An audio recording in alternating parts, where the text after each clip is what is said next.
নমস্কার, আমি বানিদি আপনাদের সামনে উপস্থিত। আজকে একটা নতুনত্ব জিনিস নিয়ে আপনাদের কাছে এসেছি। আমরা প্রতিদিনই আমি একটা কোথাও এপিসোড রাখি যে সৌন্দর্য চর্চা নিয়ে কিছু বলবো। কারণ এটা দিয়েই আমার শুরু হয়েছিল জীবনে এবং এটা সঙ্গে থাকবে। তাই আজকে ভাবলাম যে আপনাদের এই সমস্যাটা আমি যে সমস্যাটা বলবো, এই সমস্যাটা কিন্তু খুব আপনাদের হয়, প্রত্যেকের বাড়িতেই আছে। কিন্তু বুঝতে পারেন না যে এটাকে নিরাময়টা কিভাবে করব। তা আমি যে কথাটা বলতে যাচ্ছি সেটা হচ্ছে আঁচিলের সমস্যা। দেখুন, আমাদের শরীরে তিল আর আঁচিলকে নিয়ে অনেকেই কিন্তু আমরা গুলিয়ে ফেলি। আমাদের শরীরে যে তিল থাকে সেই তিলগুলোকে কখনোই তুলবেন না। কেননা তিল তত্ত্ব অনুযায়ী বলা হচ্ছে কিছু তিল শুভ। যদি বলি আমার নাকের ওপরে একটা তিল রয়েছে, আমি এই তিলটা কেন তুলছি না? আমি তো নিজে তুলতে জানি, তুলতে পারছি না কেন? কিন্তু এই তিলটা আমার জন্য শুভ, সেই জন্য আমি তিলটা তুলছি না। কাজেই কিছু তিল আমাদের কোথায় আছে সেটা জেনে, বিশেষজ্ঞের কাছ থেকে জেনে নিয়ে সেই তিলটা কখনো তুলতে যাবেন না। কিন্তু কিছু তিল থাকে যেটা মাংসের টুকরোর মতো, দেখবেন আপনাদের হাতে হচ্ছে, পিঠে হচ্ছে, ঘাড়ে হচ্ছে। অনেকের ক্ষেত্রে কিন্তু এই জিনিসটা একটা মাংস টুকরোর মতো ঝুলতে থাকে। ছোট ছোট এরকম তিল বা লাল রঙের দিকে মাংসপিণ্ডের মতো ছোট ছোট তিল তৈরি হয়েছে, যেটাকে তিল বলছেন। ওটা তিল নয়, ওটা একটা শরীরেরই চামড়ার একটা গ্রোথ হয়। সেই গ্রোথটাকে আমরা যদি রিমুভ করে দিতে পারি তাহলে কিন্তু আমরা অনেকটা রিলিফ পেয়ে যাব।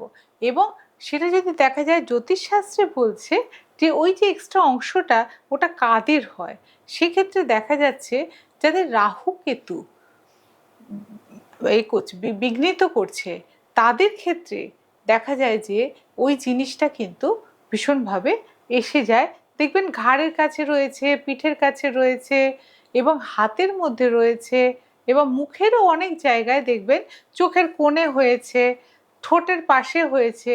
কিন্তু ওটাকে নিয়ে খুব অস্বস্তিকর ব্যাপার হয়, কিন্তু কি করবেন বুঝতে পারে না, কিন্তু ওটা কাটা যায় না।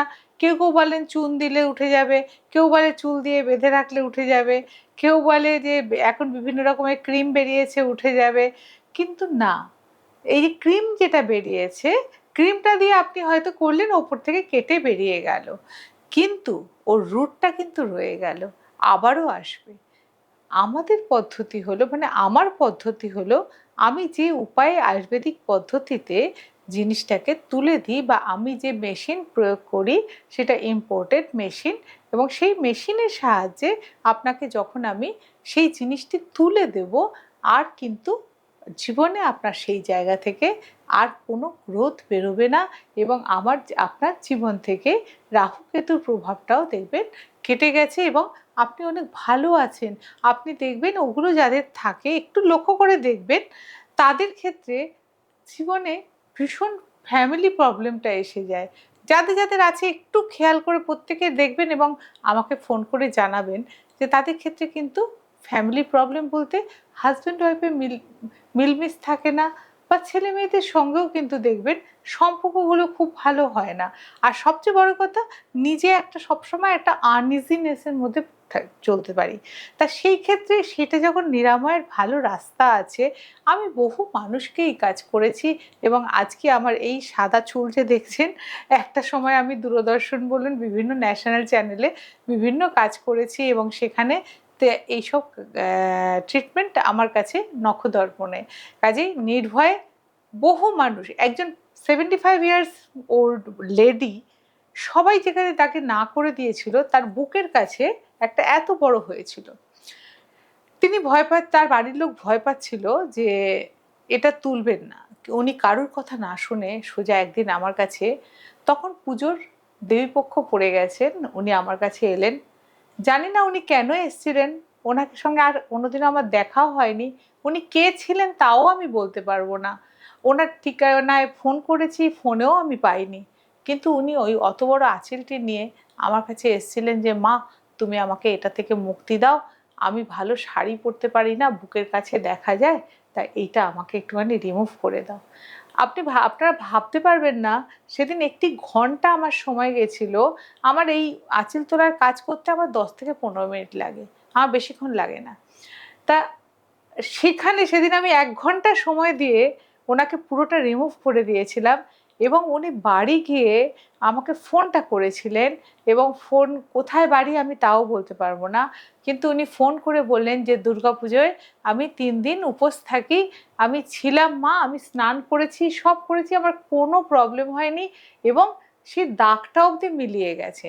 কাজেই আপনাদেরকে বলবো, জানি না ঈশ্বরের আশীর্বাদ নিশ্চয়ই আমার সাথে আছে এবং আপনাদের উদ্দেশ্যে এই জন্য বলা, আজকে মায়ের নির্দেশেই কিন্তু আমি এই কথাটা বলছি। সকালবেলা আমি মায়ের নির্দেশ পেয়েছি যে আজকে তুমি আঁচিল নিয়ে কথা বলবে, তা সেই নির্দেশে কিন্তু আমি আপনাদেরকে এই বলছি, যদি কারুর এরকম সমস্যা থাকে তাহলে ফেলে রাখবেন না, স্বল্প খরচে ভাববেন না এটা হসপিটাল বা নার্সিংহোমে গেলে আপনাকে কেটে চিরে বিশাল অঙ্কের টাকা নিয়ে এবং সেটা থেকে রুটটাকে বের করবে না এবং আবারও হবে, কিন্তু আমি গ্যারান্টি দেব যে রুট থেকে আর বেরোবে না এবং রুটটাকে ক্লিন করে দেওয়ার দায়িত্ব আমার, সেটা সম্পূর্ণ আয়ুর্বেদিক পদ্ধতিতে।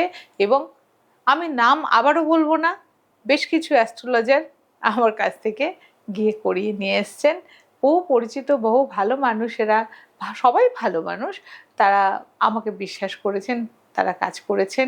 আমি এখানে ভিডিও দেখাতে পারবো না, কারণ এগুলোর ভিডিও আছে, আমরা লাইভ অনুষ্ঠানে 2-1বার দেখিয়েছি, কিন্তু বেশি না রাখাটাই ভালো। অনেকে রক্তটা দেখতে পায় না, কারণ বদ রক্তটা বেরিয়ে যায়, ওটা যেটা বাজে রক্ত সেটা সামনে থেকে বেরোতে থাকে, সেই রক্তটা আবার অনেকে দেখতে পারে না, তখন তার খারাপ লাগে। কাজেই আপনাদেরকে আমার একান্ত অনুরোধ, পুজো আসতে এখনো 3 মাস বাকি, 3-4 মাস, তার আগে যদি মনে হয় যে আপনাদের এরকম অবাঞ্ছিত তিল, কিন্তু নয়, বারবার বলছি, অবাঞ্ছিত আঁচিল থাকে, যে আঁচিলটা আপনাকে অবস্ট্রাকশন করছে বা মাংসপিণ্ডর মতো রয়েছে, তারা কিন্তু অতি অবশ্যই আমার সঙ্গে যোগাযোগ করে আপনারা এসে ভবানীপুর আমার চেম্বারে এসে আপনারা এই ট্রিটমেন্টটা নিতে পারেন এবং একদিনই আসবেন, রোজ আসার দরকার নেই এবং হয়ে যাওয়ার পর আমি একটা সলিউশন আপনাকে দিয়ে দেবো 2 দিন লাগানোর জন্য। যদি কারোর ব্যথা হয় সেটাও ব্যথাটা নষ্ট করার জন্য ব্যবস্থা আছে, আমি করে দেবো, সেই দিক দিয়ে নিশ্চিন্ত আপনারা থাকতে পারবেন। কাজে আমি বলবো যে যত তাড়াতাড়ি সম্ভব এইটাকে, আপনি যদি মনে করেন যে আপনার সংসারে সুখ শান্তি রাখবেন, আপনি অর্থ ধরে রাখতে পারছেন না, আপনার বাড়িতে অশান্তি হচ্ছে বা কোনো ঝুটঝামেলা হচ্ছে, আপনি কিন্তু ওইটাকে আগে রিমুভ করুন। আপনি দেখবেন যে আপনাদের হাজব্যান্ড ওয়াইফের মধ্যে অনেক বেশি আন্ডারস্ট্যান্ডিং হবে, ছেলে মেয়ের সঙ্গে আন্ডারস্ট্যান্ডিং হবে, অর্থ কোথা দিয়ে আসছে, কোথা দিয়ে অর্থ আপনি উপার্জন করছেন কিন্তু অর্থটাকে ধরে রাখতে পারছেন না। আরেকটা রেমেডি বলি এই সুযোগে, যেহেতু রাহু কেতুর কথা উঠলো, আমরা রাহু কেতুর জন্য বহুবার বহু জিনিস বলেছি। রাহুর জন্য আপনারা নতুন আমি একটা জিনিস করে দেখলাম যে আমি নিজে খুব উপকার পেয়েছি। রাহুর মন্ত্র তো এর আগে আমি বলে দিয়েছি যে রাহুর মন্ত্র প্রতিদিন তোমরা 108 বার পারলে করবে, আর না হলে 11 বার করবে, অথবা যেটা করবে সেটা হচ্ছে প্রত্যেক শনিবার, এটাতে রাহু কেতু শনি 3 জনকেই কিন্তু শান্ত করা যায়। সেটা হচ্ছে একটু আটা ভেজে নেবে, ভেজে নিয়ে ওর মধ্যে একটু গুড় দেবে, দিয়ে একটা জায়গায় একটা বাটি করে হোক বা মাটির সরা করে হোক, তুমি গাছতলায়, পেঁপেল গাছতলায় হলে খুব ভালো হয়, আর যদি বটাসত্ত্ব গাছ পাও তাহলেও ভালো, অথবা বাড়িতে বাগান থাকলে বাগানের কাছে যদি দেখো যে ওই জায়গাটা পিঁপড়ে আসবে, তুমি ওরকম জায়গায় বাটিটা বসিয়ে আসবে এবং একটু পরে খেয়াল করবে যে লাল পিঁপড়ে আসছে কিনা, পিঁপড়ে আসবেই, এবং পিঁপড়ে যত খাবে তত তোমার রাহুর, কেতু এবং শনির দোষটা কেটে যাবে। খুব সহজ উপায় বললাম, এইটা করে দেখো, ভীষণ ভালো পাবে। আরেকটা জিনিস হচ্ছে যে তোমরা দক্ষিণ পশ্চিম কোণে যেটা করতে পারো, একটা তামার ঘটির মধ্যে তোমরা হলুদ সর্ষে বা রাই সর্ষে যেটা বলো, সেই রাই সর্ষে ভর্তি করে দক্ষিণ পশ্চিম কোণটা মাথায় রেখো, দক্ষিণ পশ্চিম কোণে কিন্তু রাহুর অবস্থান থাকে এবং রাহু সেখানে বসবাস করার জন্য খুব সুটেবল জায়গা মনে করে এবং সেখান থেকে সে কিন্তু দৃষ্টি দেয় এবং দৃষ্টি দিয়ে আমাদের কিন্তু অনেক ভালো যেমন করে ক্ষতিও। এবার রাহু কোন ঘরে বসে আছে সেটা তো একটা দেখার ব্যাপার আছে। তা সেইটার জন্য ইন জেনারেল যেটা হয় যে বলি আমরা রাহুর প্রভাব পড়েছে, এবারে সব গ্রাস করে নেবে।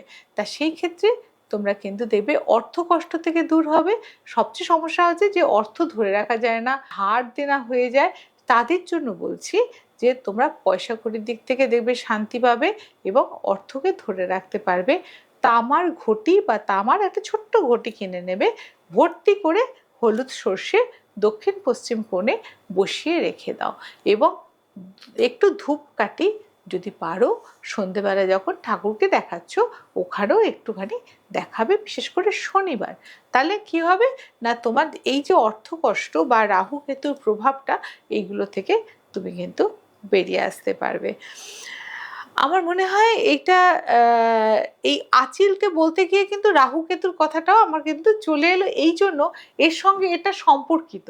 সেই জন্য আমি তোমাদেরকে রিকোয়েস্ট করব যে তোমাদের কাছে যাদের এই সমস্যা আছে সেই সমস্যাটা নিবারণের জন্য টোটকাগুলো তো ব্যবহার করবেই, এবং তাছাড়া দেখো যারা আরও বেশি রকমের কিছু রেমেডি চাও সেক্ষেত্রে কিন্তু রাহু কেতুর জন্য ভালো হোম করা হয়। হোমের সাহায্যে যারা অনেক দিন ধরে এই কষ্ট ভোগ করছো, দেখছো যে বাড়িতে বাবা মার মধ্যে সম্পর্ক স্থির হচ্ছে না, বা বাড়িতে আমি টাকা ধরে রাখতে পারছি না, অথচ সোর্স অফ ইনকাম ভালো, আমার কাছে অর্থ প্রচুর আসছে, কিন্তু আমি অর্থকে ধরে রাখতে পারছি না। তা কেতুর যেমন গুপ্ত শত্রু এমনভাবে আমাকে আক্রমণ করছে, সাঁড়াশি এর মতো, সাঁড়াশির মতো, মানে সব দিক থেকে আমাকে চেপে ধরে রেখেছে, আমি কিছুতেই সেখান থেকে বেরিয়ে আসতে পারছি না। সেক্ষেত্রে তখন কেতুর হোম করা হয়। কেতুর হোম করলে তখন আমরা সেখান থেকে সম্পূর্ণরূপে নিরাময়, এবং তার সঙ্গে কবচ তৈরি করে দেওয়া হয়, যাতে তোমরা সম্পূর্ণরূপে সুস্থ এবং স্বাভাবিক জীবনযাপন করবে। আশা করি তোমরা বুঝতে পেরেছো, এবং আমার সঙ্গে যোগাযোগ করার ফোন নাম্বার তো রইলই। তোমাদের যাদের যখন মনে হবে আমার সঙ্গে ফোনে যোগাযোগ করবে। নমস্কার।